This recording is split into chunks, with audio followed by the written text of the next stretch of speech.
let's talk about Star Wars Celebration and let's talk about Kathleen Kennedy. So Kathleen Kennedy is still in Lucasfilm. Why? I don't fucking know.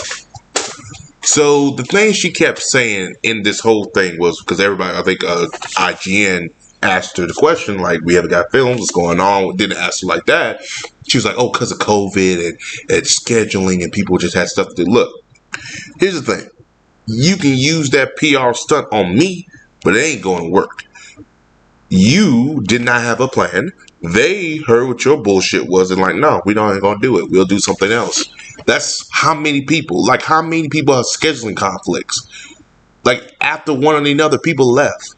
So what's the fuck's going on? Patty Jenkins left. This person left. Ryan Johnson trilogy. Where the fuck is that at? We have not had a film in Star Wars in 5 fucking years. When Disney so-called bought it, they were like, we were going to have films at least not every year, but every other year. After Rise of Skywalker, we did not. They're like, oh, well, we'll focus more on a TV show. You could still done a film. It just didn't make any sense to me. But she was just talking out her ass as usual. And that's Kathleen Kennedy for you. She talks out her ass. Honestly,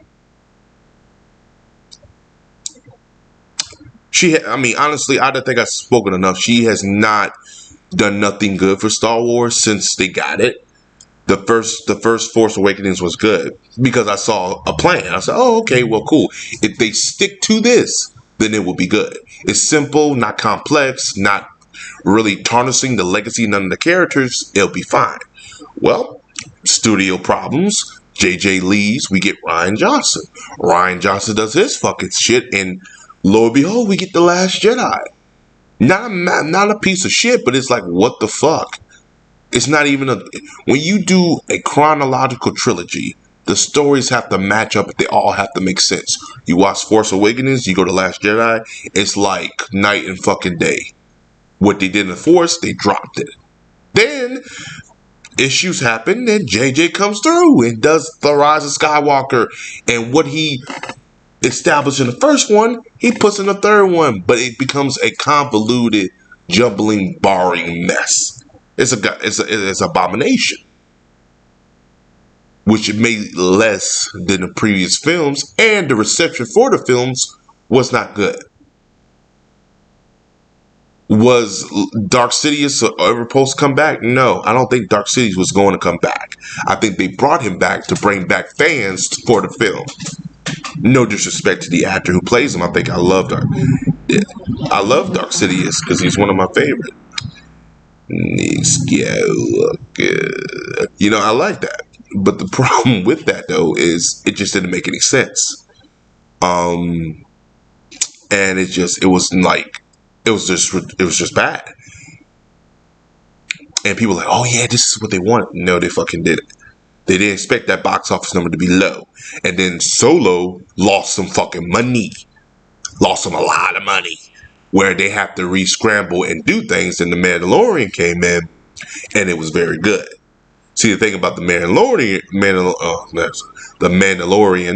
was it was supposed to be not connected to the sequel trilogy, but in the middle of the original trilogy before the sequel trilogy, so it kind of stayed by itself. Well, that shit is over because that shit is now starting to blend in with the sequel trilogy, and it's terrible. Yes, I saw the one with Lizzo and Jack Black. Look, like, what the fuck Lizzo's doing in that show? What's going on? The show was about the kind of the last Mandalorian and Baby Yoda. Now the show is about two other characters. Both, it's just the other ones is like, oh, now we're making them like, no, it just doesn't work. The show was fine when he was by himself.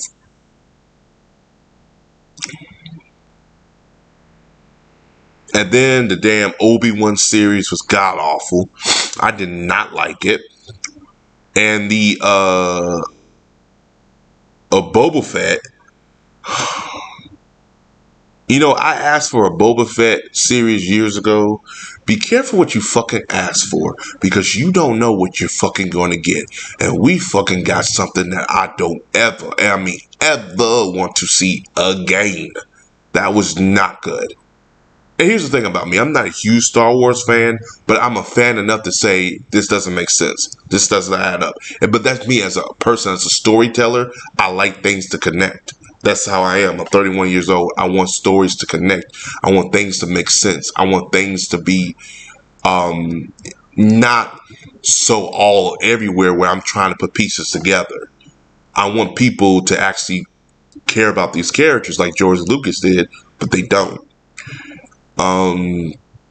They're trying to put things to. I mean, it's just Star Wars under Kathleen Kennedy will only get better. Will only get better if she's gone.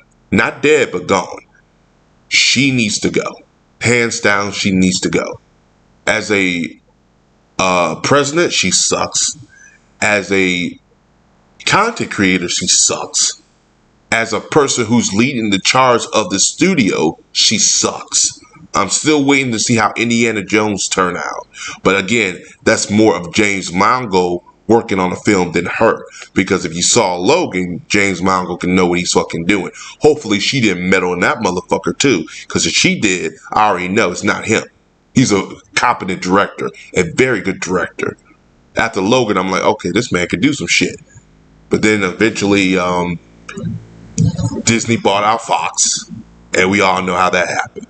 Which I thought they should never bought out Fox anyway, because having a separate studio gives us more variety. And now look at the fucking bubble we are in right now.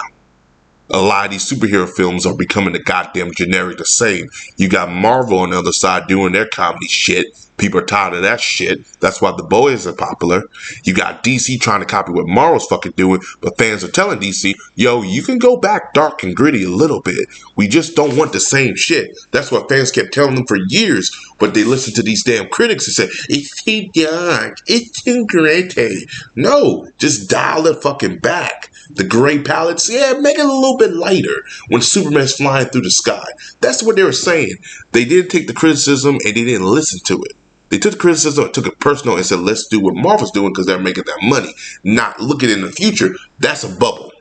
It's going to fucking pop by Endgame. But they didn't look at it like that. But see, that's the thing with me. I'm a fan and I'm a fan and I'm a businessman. You look at two of these things so you can start understanding where to fucking go. Star Wars is the same example. The bubble was going to pop for Star Wars. The problem was, where were they going to go next? These motherfuckers didn't have a damn plan for each of their fucking films, so they didn't know where to go. Now the TV shows are suffering the same goddamn fact. They're doing all these shows and people are like, oh, I like this. No one talked about Obi-Wan Kenobi once it was over. Nobody talked about Boba Fett once it was over. Matter of fact, people stopped talking about those films, talked about Boba Fett. And Mandalorian, no one's watching Mandalorian. Their flagship show that started these whole TV shows, nobody's talking about it. Ahsoka came out. It looks okay, but nobody's talking about it. Star Wars popularity is diminishing. And then when you go to the Marvels, which I will talk about that in another video, they're diminishing. Disney is in a decline. A rapid decline. And it's not pretty. You could thank Kathleen Kennedy for Star Wars, but you could thank Bob Iger and his incompetence in doing this fucking bullshit. And I blame a lot on, I don't blame too much on Bob Chapek, but I do blame a lot on Bob Iger because before this motherfucker left, he had all this shit planned out, worked out. Chapek was doing what Bob Iger was going to do. But see the difference between Chapek and Bob Iger, Chapek is more thorough and more straight up. He's going to fire you instead of trying to work with you, fire you in front of everybody. Then Chapek's doing Chapek's going to fire you in front of everybody and not give a fuck about it. Where Iger's trying not to be the bad guy and be like, well, you know, this and that. Now the reason Bob Iger's doing what he's doing now, he has no choice. He has no fucking choice. The mess he created is on him. Buying out Fox was the worst thing Disney has ever fucking done because they bought out a company thinking, oh, we're going to own the streaming wars. Yeah, that works for a little bit. See, the reason that Netflix is so goddamn successful is they have a lot of their own IPs. So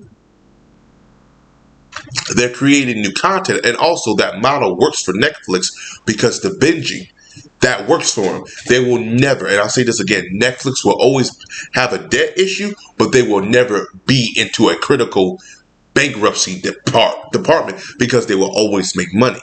They will always make money. Hands over fist make money. They have to dial it back on some of the stuff they have to do, but they will always make money. They can use that binging stream and still make money, and they're starting to get that.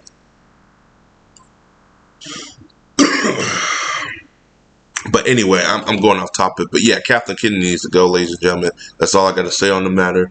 But as always, like, subscribe. Peace. Have a Johnson day. I'll see you guys next week.